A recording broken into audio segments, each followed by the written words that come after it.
Bismillahirrahmanirrahim. Assalamualaikum warahmatullahi wabarakatuh.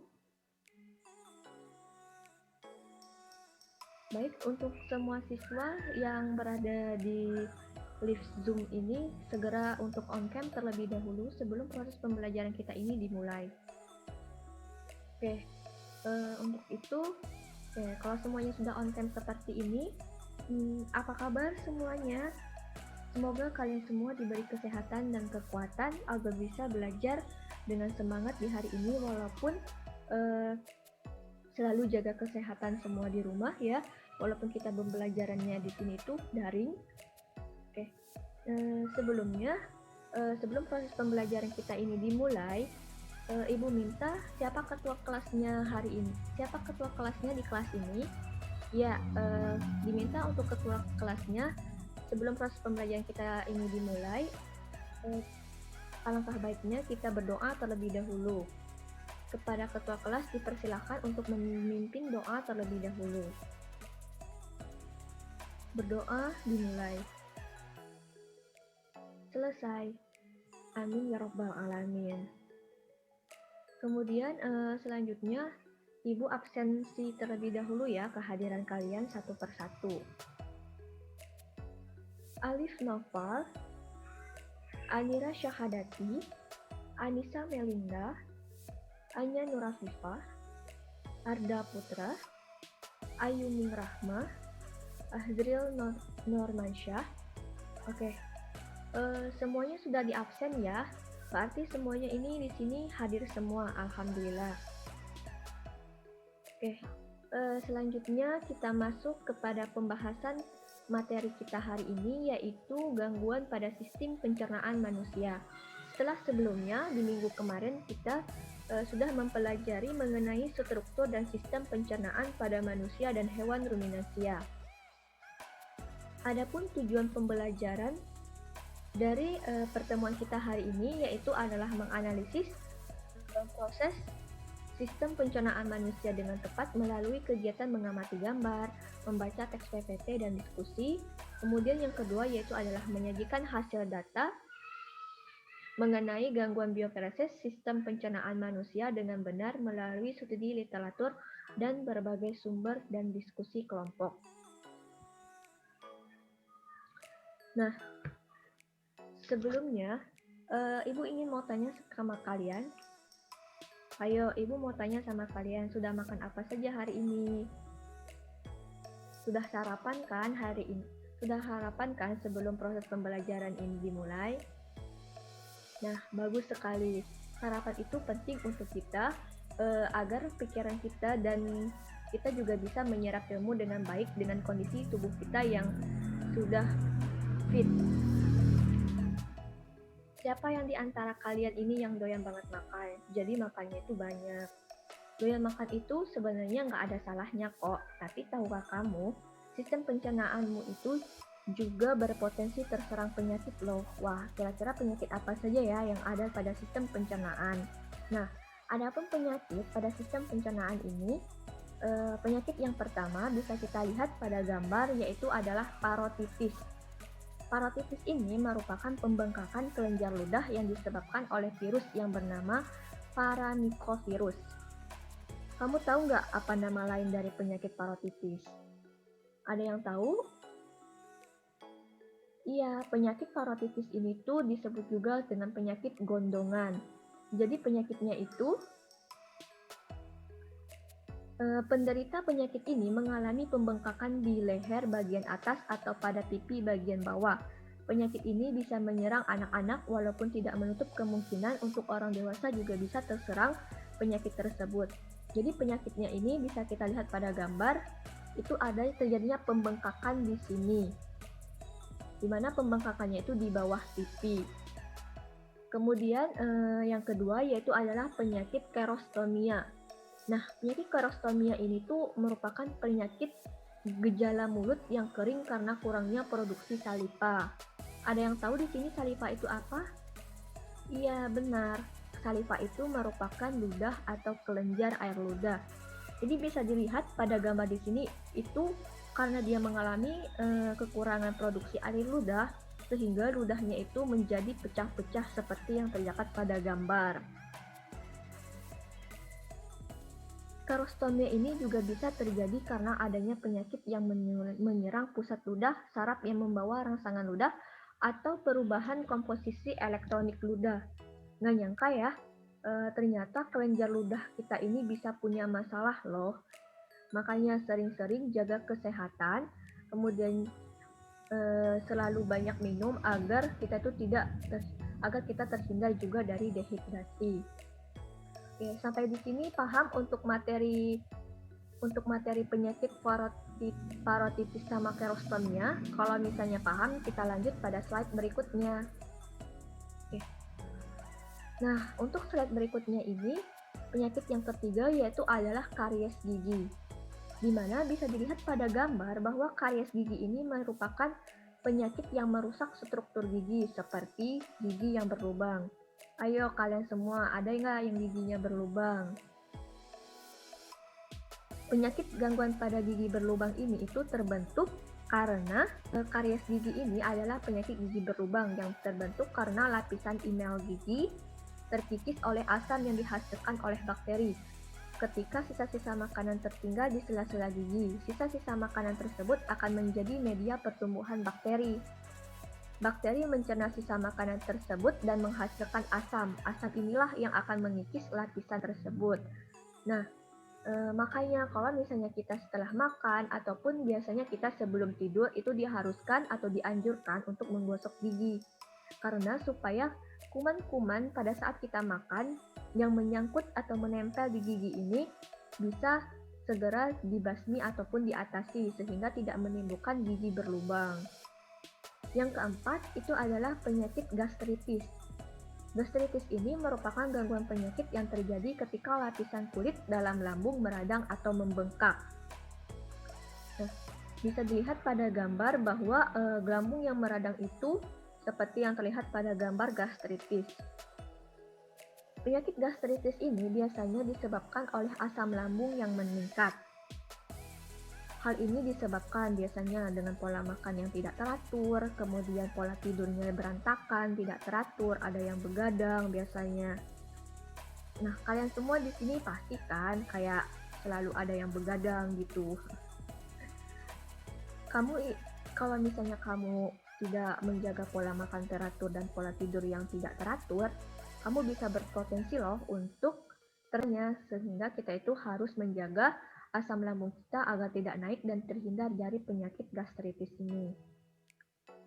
Selanjutnya, apakah semuanya di sini paham atau tidak? Kalau misalnya paham, kita lanjut pada materi berikutnya. Oke, untuk selanjutnya, di sini ada penyakit ulkus tukak lambung atau biasanya dikenal dengan penyakit MAH. Penyakit ini itu merupakan penyakit peradangan yang merusak lambung atau menyebabkan luka atau robeknya sebagian dinding lambung. Jadi penyakit ulkus ini itu sudah lebih berbahaya dibandingkan dengan penyakit gastritis tadi. Kalau gastritis tadi kan hanya peradangan pada lambung, sedangkan ulkus ini sudah menyebabkan luka pada lambung. Penyakit gastritis ini itu biasanya disebabkan oleh asam HCl yang dihasilkan lambung terlalu banyak sehingga mengikis dinding lambung. Selain itu, ada pun penelitian terbaru menunjukkan bahwa ulkus ini dapat disebabkan oleh bakteri, di mana makanan yang tidak teratur dapat menyebabkan terjadinya penyakit ulkus atau MAH ini. Makanya walaupun kalian itu beraktivitasnya lumayan padat, tapi untuk mengatur dari pola makan kalian supaya terhindar dari penyakit MAH ini. Kalau misalnya sudah penyakit MAH itu mungkin akan terasa sakit di kaliannya dan mungkin juga aktivitas kalian bakalan terganggu gitu. Selanjutnya yang keenam adalah penyakit diare, di mana penyakit diare ini merupakan infeksi yang terjadi pada kolon karena terjadinya adanya bakteri-bakteri tertentu seperti E. coli, Aeromonas sp yang melimpah jumlahnya. Jadi makanya kalau misalnya makan tuh sering-sering mengonsumsi makanan yang sehat. sehingga bakteri ini tidak terlalu banyak muncul di usus. Yang mengganggu adanya bakteri yang melimpah ini akan mengganggu proses penyerapan air sehingga feses menjadi cair. Oke, yang ketujuh yaitu adalah penyakit disenteri. Penyakit disenteri ini merupakan gangguan sistem pencernaan yang ditandai dengan buang air besar beserta darah. Penyakit ini disebabkan oleh difteri maupun protozoa. Salah satunya itu adalah Entamoeba histolytica. Penyakit ini juga biasanya terjadi di lingkungan yang kondisi salinitasnya itu kurang baik, sehingga akan menyebabkan penyakit disenteri ini. Sampai di sini paham anak-anak? Baik, kalau misalnya paham, Ibu lanjut ke penyakit selanjutnya yaitu adalah sembelit. Di mana penyakit sembelit ini merupakan sulitnya buang air besar karena kekurangan serat, makanan, dan air sehingga feses menjadi keras. Air justru terlalu banyak diserap. Penyakit ini terjadi karena adanya gerakan peristatik usus halus yang terlalu lambat juga dapat menjadi penyebabnya. Semakin lama feses berada di dalam usus besar, semakin banyak air yang terserap, sehingga feses menjadi sangat keras dan sukar dikeluarkan. Jadi penyakit sembelit ini karena kita itu kekurangan makanan yang berserat, makanya dianjurkan untuk makanan yang berserat yang mengandung banyak serat. Untuk yang 9 yaitu adalah penyakit gastroenteritis. Nah, penyakit gastroenteritis ini merupakan peradangan pada saluran pencernaan milik lambung dan usus halus. Sering mengalami diare, muntah-muntah, dan kejang-kejang perut.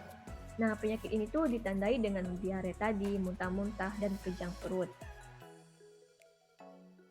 Nama lain dari gastroenteritis ini adalah flu perut.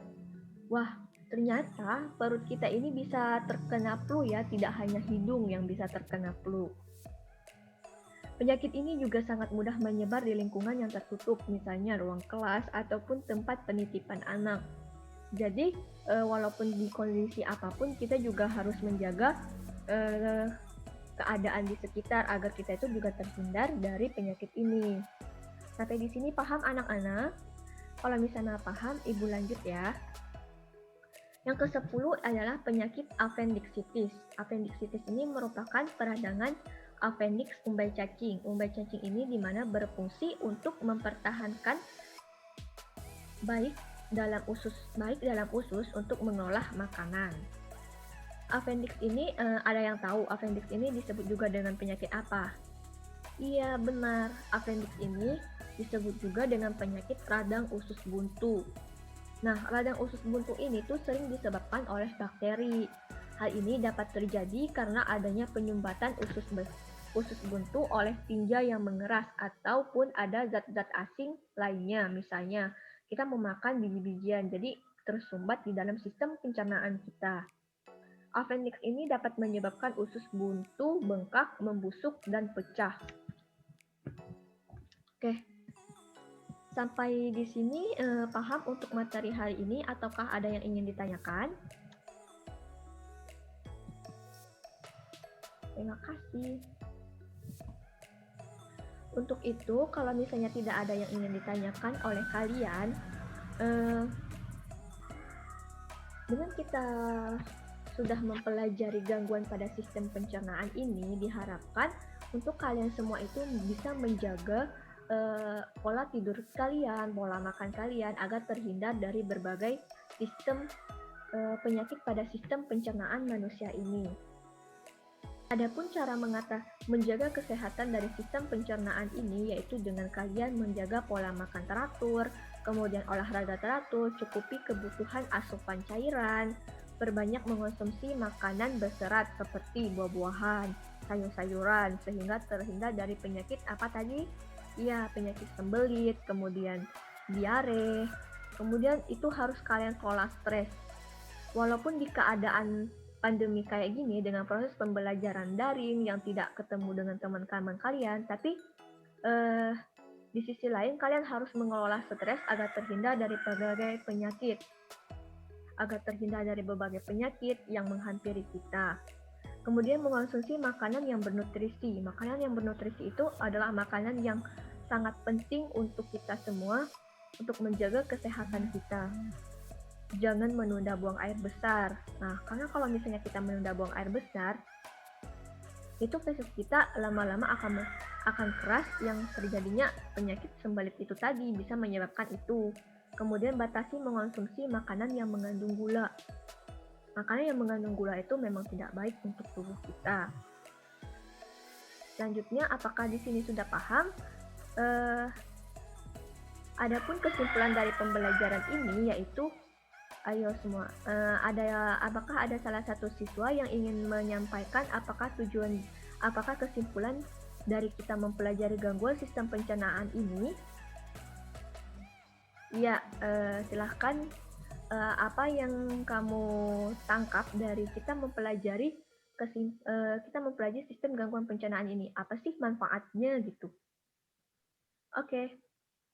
Baik sekali, di mana ketika kita diharapkan dengan adanya kita mempelajari sistem gangguan pencernaan ini, kita tahu tuh gangguan sistem pencernaan manusia itu bisa disebabkan oleh beberapa faktor seperti pola makanan tidak teratur, kemudian kurang mengonsumsi makanan berserat seperti buah-buahan dan sayur-sayuran, stres, mengonsumsi makanan yang mengandung kuman, kebiasaan buruk yang sering menunda buang air besar.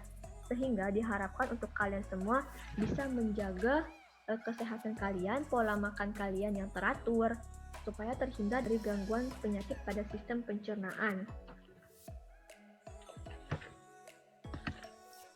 Oke, kalau misalnya tidak ada yang ingin ditanyakan, cukup sekian pembahasan materinya. Mudah-mudahan bisa bermanfaat bagi kita semua.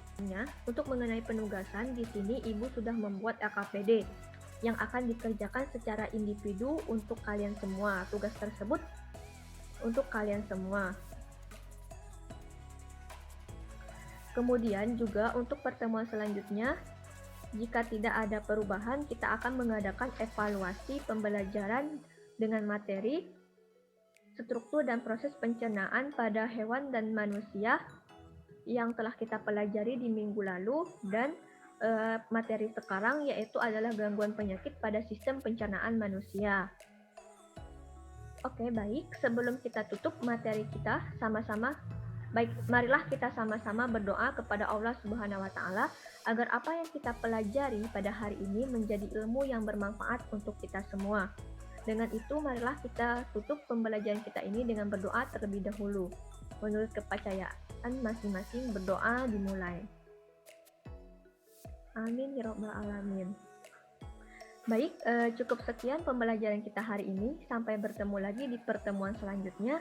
Semoga kita semua selalu diberi kesehatan oleh Allah Subhanahu wa Ta'ala sehingga kita bisa menjalankan kegiatan kita seperti biasanya.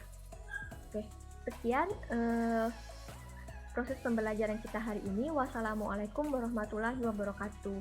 Kalian semua silahkan leave